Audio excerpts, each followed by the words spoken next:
Looks like one of our development parts didn't fare too well in testing. I've put it on hold for now. You can restart work from the laptop. We're going to have to go back now and make some adjustments in order to get the final numbers looking more like we were expecting from the simulation. Once again, unfortunately, an upgrade has failed, but still, it's not all doom and gloom. We had two upgrades scheduled for this race, guys, and we've got one of them. Unfortunately, the major one hasn't arrived, but nonetheless, welcome back to another episode of Career Mode, guys, and we are here for round number 14 for the Singapore Grand Prix. Now, I do apologise if I sound a bit off. I've been recording this episode whilst I'm currently ill, but obviously, I'm still okay to sort of talk. I've just got to be careful not to raise my voice too much, and hopefully I don't sneeze halfway through. But overall, we're going into this race with a lot of momentum. If you guys did miss the last episode at Monza, I do urge you to go check that one out before you come back to this episode, because it will give you a bit more context as to why this race is so important for us in the championship. But so far, bit of a spoiler alert, we are going into this race with a lot of momentum, and obviously after the last two races getting a big fat 50 points, we are looking very good to try and bounce back from the Hungary race that we had and try and continue a good run of form. And as you can see, we had an absolutely perfect practice session here, so maximum points across the board, and we're going to be investing those at the end of the episode towards the upgrade that failed. But first of all, we've got to tackle Saturday qualifying under the night sky here at Singapore. Straight away in Q1, we're going to opt for the ultra soft compound tyres, the fastest compound available, and we're going to get a decent lap time on the board to open things up and go second place across the line. However, though, later on in the session, once everyone would improve, we would drop down to P9. Massa also in P11 there in the other Williams car, and straight away that sort of raised an eyebrow to me, because I was concerned how far back we dropped, but still, I was pretty confident we had a good car underneath us. Now, realistically, I've never done particularly well around this track, even though I've had a good setup and the car's always felt good for me around here. The AI just have a little bit extra pace, so I've got that in mind in terms of obviously my overall performance. And in Q2, I wasn't messing about. I went for the slower super soft tyre. However, I took all the fuel out of the car and I was pushing on the absolute limit with these super soft tyres. I was not taking any risks. I was chucking the car into every single corner, and it actually paid off for us. We go P6 across the line, and that's exactly where we're going to finish the session.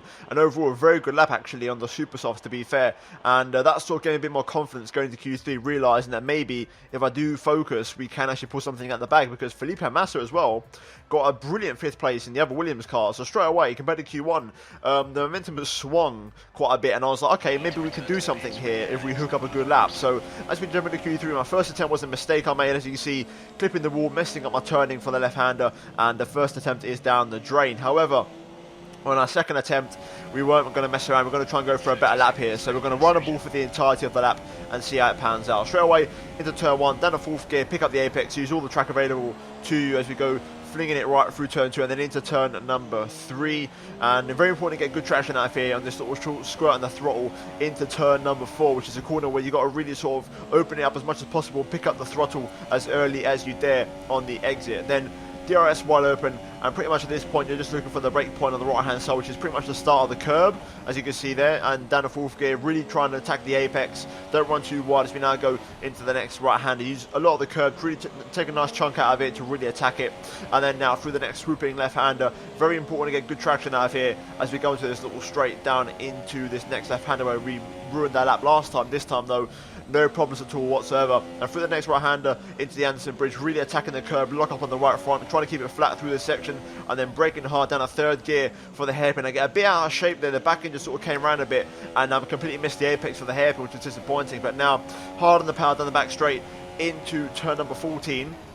Down to 3rd gear, get the apex, and then short shift into 4th to pick up the traction on the exit, as we now go through a sequence of 90-degree corners to finish off the lap pretty much as we go right and then left again. Everybody's improving their lap times there front and centre, so we've got a lap time to try and improve here and try and set on the board as we now go underneath the bridge into the right-left combination.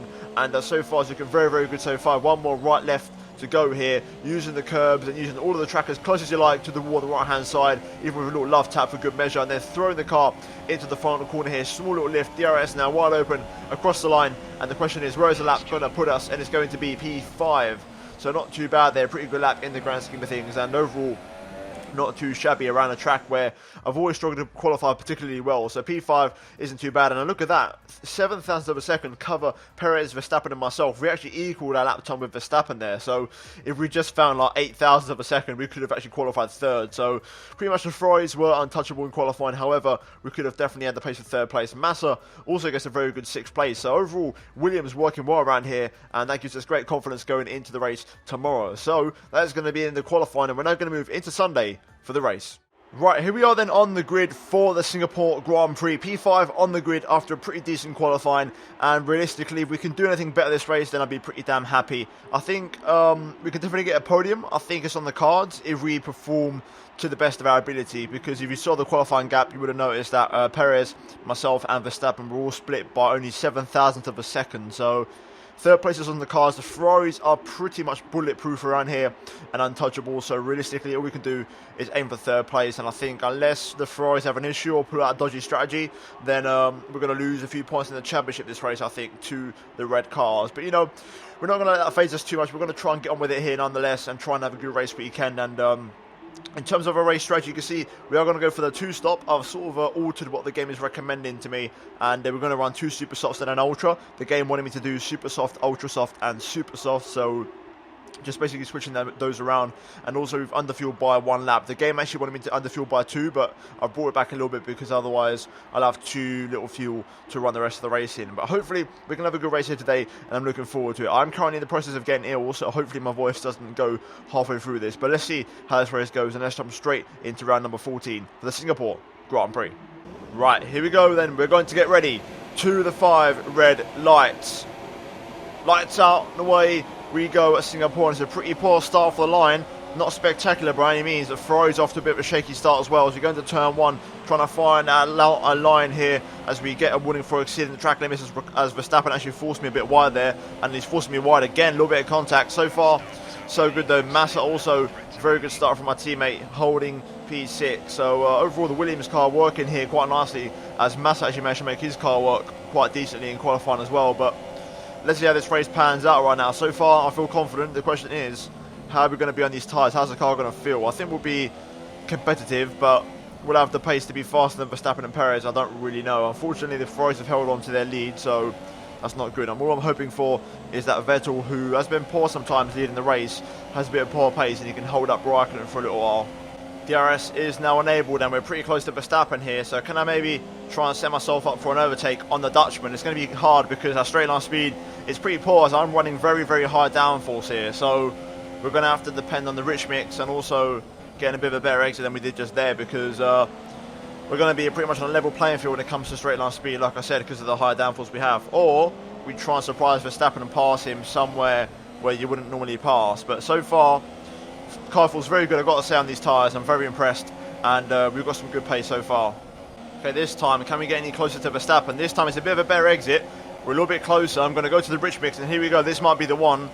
Going to get nice and close to Verstappen. He's going to go defensive. I'm going to commit to the inside, though, and try and stick my nose in. Verstappen leaves me just about enough room. I'm going to squeeze him out on the exit, and there we go. We're up into P4. Also, it looks like Raikkonen might have car trouble, as he's actually dropped off from his teammate, and Perez is all over the back of him here, which is good for me, and we've got to try and make this opportunity count. But right now, good pace in these tyres, up into 4th place, and I think I've got the pace to catch up to Perez, so this is looking very good so far. Okay, my mistake. I think it's actually Raikkonen who's leading, and Sebastian Vettel is the man in 2nd place who's struggling at the minute. So I think Raikkonen must have passed his teammate. Either way, we are pulling away from Verstappen, and we're starting to catch Perez here. There you go, personal best 41.6. Lap time's improving slowly. Right, Sergio Perez comes in, so he's the first guy to appear. That's a very early stop off at the Ultra Soft. So we're going to go up into 3rd place. Pace is good at the minute, and I think I might be able to match Sebastian's pace at the minute. Okay, even Sebastian's coming in, so that's a very early pit stop, even by Ferrari standards. So if Raikkonen follows him on the next lap, then this is very interesting. They must be at least on a 3-stop, so this is very interesting strategy from the Ferraris. I'll wait to see if Raikkonen pits. If he does, then the race is about to open up for us quite a bit, and we might be in for the race win, in for contention here if Raikkonen does come in. I think I'm going to change my strategy here. I think I'm going to convert to the 1-stop. I think I can make it work, because my tyre wear is actually pretty good. Raikkonen is slightly faster than me, but if he's on a 2-stop, I can come back into this race and I can win. There's my tyre wear. and I think I could easily do another 3 or 4 laps on these, so I think I'm going to commit to convert to the one stop, I think. Gap to Gimme is 10 seconds, that's not too bad. It's definitely far better than I expected, so I think Raikkonen's going to probably pick this lap, so I'm going to stay until about lap 13 or 14, I think probably lap 14, and then come in for a set of soft compound tyres. There we go, on cue, Raikkonen comes in, so he goes into the softs. Now Raikkonen could be going to the end, I've got to keep that in mind, but there's a long stretch on those tyres. Oh, Raikkonen's got a problem with his car. That is absolutely perfect. So Raikkonen, if he's going to the one stop, and I'm going to go to the one stop to try and match him, these car problems are going to give me the opportunity to try and close up that 10-second gap. Even though we're not running at 10 seconds right now, the net gap is 10 seconds. So now it's time for us to push and try and capitalise on Raikkonen's issues. Now the interesting thing is Vettel is catching his teammate, so could they come to blows here and give me possibly a bit more time to gain? There we go, Sebastian has passed Raikkonen, which is good news for me. I'm coming in this lap, so let's see how this all pans out. Right, here we go, then we're going to come in to the pit lane, and Sebastian is going to pass me, that's to be expected, but we're battling with Raikkonen here, and we've got to see where he is. That was an absolutely perfect pit entry, pushing it to the absolute limit. Now hopefully we can have a sub 1-2 second pit stop, then that was also going to be great news for us. We're going into the soft compound tyres, one stop strategy, let's get it. It's a 2.4, not a great stop, half a second probably drop there in an ideal situation, but here comes Vettel now, and Raikkonen isn't going to be too far behind, so Sebastian gets on his way. Raikkonen though has got company, and there he is, he's not that far ahead, and he's got Sergio Perez right behind him, so Perez might well pass him this very lap on the big back straight. So we've got to switch these tyres on straight away and try and get Raikkonen before he fixes his car, because if his car gets fixed, I think we're not gonna pass him. And there we go, they're both battling it out on cue, and I think Perez has got the move done. Yes, he has. So Raikkonen right in front of us. If we can overtake Kimi, we're going to be in the net race lead. Here we go, we're right on the back of Raikkonen, and I can see he's struggling, especially breaking into corners, so we're going to get really up close and personal with the Iceman. Hopefully now through the final corner we don't suffer too badly with the dirty air, and we can try and close in. Raikkonen is very, very slow here. We're going to pull to the left-hand side, DRS wide open. Can we out-drag the Ferrari? Here we go into turn 1, nice and late on the brakes, up the inside. Job done, and we are in the net race lead and up into P3 in the Singapore Grand Prix. So right now we're looking very good for the race win. All we got to do is make sure these tyres last the distance. I'm convinced Sebastian's on a 3 stop, so he's still got 2 more stops to make. Perez I know is at least on a 2, so he will also have to pit. I think he might be on a 3 as well, because I remember he came in a lap before Sebastian. So all these guys have an extra, at least 1 pit stop, maybe 2 to make. So right now we are comfortable in first place pretty much. So we just got to keep on setting good lap times and try and pull away from Kimi while he's still got car trouble. Personal best 140.9, pace is good. Raikkonen now is really, really struggling, and he's got, I think, 3 cars behind him trying to pass him, so Raikkonen can be going quite severely backwards here in this race. So right now, we just got to focus on ourselves and set the good lap times. Another improvement, 140.3, about dipping to the 1 minute 30s here, so pace is very, very good.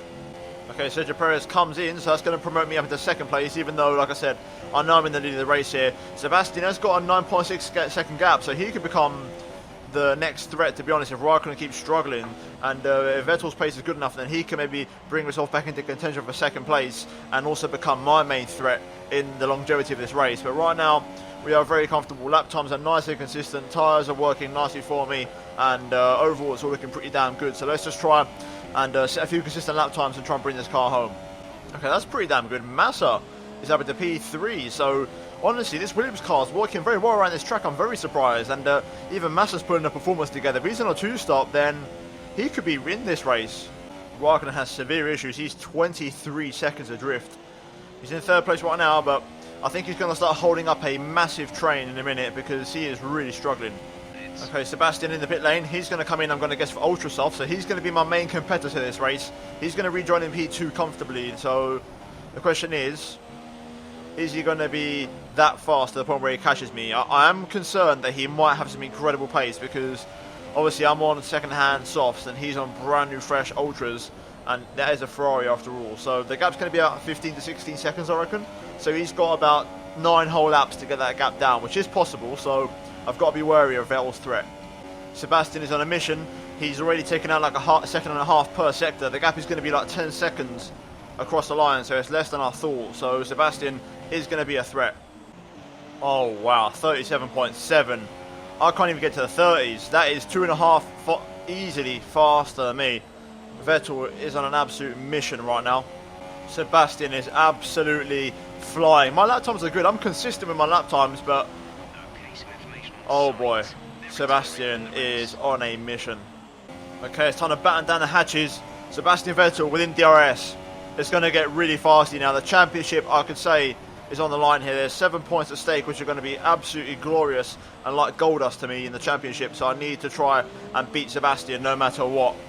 Straight to where I think I'm going to have to go defensive here. So we're going to run up to Rich. I've got a little bit of extra fuel saved up. So let's see what our straight line speed's like with 11.11 aero. Can we hold on? Sebastian's close, but not close enough first time round. Rich Mix helping me out there. Okay, attempt number 2 from Sebastian. Rich Mix once again just to try and defend. He's going to get very close, but we're going to keep a tight line, try and, you know, reduce the amount of straight we have to defend on. And there we go, we've held it again. Sebastian, though, is not giving me a moment to breathe. If I make one mistake or miss one apex, he's going to slip up the inside. He's got so much grip on those tyres. Okay, I've had a bit of a poor exit this time around. I've clipped the wall, and Sebastian's close. I'm going to go defensive, hold on to the inside, and brake very late, squeeze him out. There we go, hold on to it. The longer Sebastian stays behind me, the better it is, because obviously I'm wearing out his ultra softs in my dirty air, and those wear faster than my softs. We've got a yellow flag up ahead here for someone. I can't tell who it is. I know Raikkonen's taking 3rd place, and I know Perez had car trouble. Is it Perez though? Yes, it is Perez. So he must have had some sort of puncture or something. But Perez dropping out from a podium position, disappointing for him there. But here we go, onto the last lap. Can we hold on from Sebastian? Okay, I'm in Rich Mix for one final time. I'm already using the max revs. Here comes Sebastian. He's getting very close. I'm going to go defensive slightly. Hold the inside for the corner. Squeeze him out. Vettel's having none of it though. We're going to have to go deep into the next one. Around the outside. Is there space? Yes, there is. Come on, last lap saloon. We've got -1 count up the inside of the next corner. Seb still holding it, but we're just going to edge in front and hold on. But Sebastian's going to look for the inside into the next corner here. Does he make it work? He's going to look for it. I've gone around the outside and just about held on here. Good stuff. I'm going to keep it in Rich. I've got enough to run to the flag in Rich Mix here, but this isn't over just yet. Sebastian looking for a move into the hairpin. No luck. I'm going to pick up the traction though, and there we go. We've just managed to pull away, and that is going to be hopefully enough for us. Back down to standard to save the fuel and bring the car home. Come on, let's try and hold this now. Here we go then into the final corner, and we are going to win the Singapore Grand Prix. 3 in a row, baby. Get in there, my son. 25 points. A big 25 points, that one for the championship. We needed that. That was very, very important to us, and we've managed to pull through and get the points that we needed, and we managed to beat Sebastian Vettel to the line. So overall, a really, really good race, and I did not expect for 1 second to ever be winning this one. I did not see that one coming at all. I thought the Ferraris were absolutely untouchable. I thought Raikkonen, Raikkonen especially was the guy that had the pace, and his car trouble basically gave it to me on a silver platter, and I took full advantage and maximised the points. So there we go, 25 points and 3 in a row after a disappointing race in Hungary, and we're in a really, really good run of form. If you take Hungary out of the equation, I think we've had a podium in every race since Monaco. So we're in really good form at the minute, and we're really holding in there in the championship, and that's going to really close the gap between the top 3, I think. So we're going to see how that all pans out in a moment. But as you can see, on the podium, Raikkonen, albeit car issues, still manages to pull through for a 3rd place. So both Ferraris still scoring very strong points here. And I gained the minimum points on my rivals in the championship. But still, it was important to win the race. And that's exactly what I've done. And as you can see, champagne sprays in celebration. But we're now going to move into the final race results, drivers and constructor standings to see how everything shapes up after that absolutely incredible performance here at Singapore. Right, so looking at the final race results, we win the Singapore Grand Prix ahead of Sebastian Vettel and Kimi Raikkonen. Lewis Hamilton leads Valtteri Bottas to P4, Esteban Ocon taking P6 in the only Force India there, with Felipe Massa, my teammate, getting a very good 7th place there, and Max Verstappen and Ricciardo actually finishing behind the Williams. So it just goes to show that even us in the Williams team were actually faster than both of the Red Bulls on merit and raw pace, which is pretty damn good. But also Grosjean there getting a final point for Haas, which is a good result for those guys. And further down the order, Palmer and Sainz did not finish the race, and Perez having that puncture setting him way back in the race. But in terms of the driver standings, we jump up into 2nd place, overtaking Kimi Raikkonen. So big move there in the championship fight. Also, Ocon overtakes his teammate Sergio Perez, and Massa overtakes Alonso. But we're now 15 points adrift of Sebastian Vettel with, I think, 5 races to go. So things are getting very tasty in the Drivers' Championship. And in terms of the Constructors, Mercedes overtake Force India, but we gain massive ground on those in front of us. And as you can see, from Mercedes down to us is pretty much 39 points. So it's pretty damn close, and it's all to play for. But either way, we're now going to move into the laptop. Right, so it's pretty straightforward what we're going to do here today in the laptop, and that is purchase the upgrade that failed on us. So hopefully that will arrive for the next race in Malaysia, and that will give us a nice performance boost to try and catch up to Mercedes, who are now the next team to catch, as Red Bull did bring a pretty big upgrade to this race weekend, as you can see on screen there. So overall, exciting times in the midfield now is really starting to spread out, and you could say Williams and Renault are really pushing to try and become a big team. And I don't want to say Renault and Williams are a bit of a split and amongst the lower end and the top end of the team. So other than that, guys, hopefully you have enjoyed this episode of Crim, and if you have enjoyed it, then please do leave a like on the video. Let's try and smash 250 likes for this episode, guys, as I'm recording whilst I'm currently ill. Also, subscribe to the channel, guys, if you're new around here, for plenty more F1 content, and also please be sure to check out these videos on screen if you have missed them by chance. But other than that, guys, thanks for watching. Let's see you in my next video very soon. Goodbye.